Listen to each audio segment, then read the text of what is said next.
Hi అండి, తెలుగింటి అత్తకోడల రుచులకు స్వాగతం అండి. మీరందరూ బాగున్నారా? మేము బాగున్నామండి. ఇదిగోండి ముక్కల పులుసు. ముక్కలంటే గుమ్మడికాయ, చిన్న గుమ్మడికాయ అండి, కూర గుమ్మడికాయ. ఇదిగోండి ఇలా ముక్కలు కోసుకున్నాం. అలాగే ఒక ములక్కాడ, 2 బెండకాయలు, టమాటాలు 2 పచ్చిమిరపకాయలు, ఒక ఉల్లిపాయ, కొంచెం కొత్తిమీర, కరివేపాకు. ఇదిగోండి కొత్తిమీర కూడా తరిగేసి పక్కన పెట్టాను.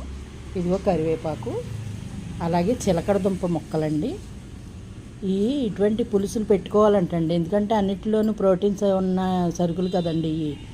మనకు కావాల్సిన బాడీకి ఇలాంటి పులుసులు పెట్టుకుని తిన్నప్పుడు డైరెక్ట్ మన బాడీకి వెళ్తుంది అని నాకు తెలుసు అనమాట.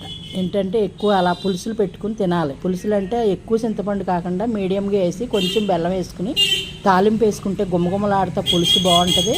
కావాలంటే సైడ్ డిష్గా ఏదన్నా పెట్టుకోవచ్చు, లేదంటే ముద్దపప్పు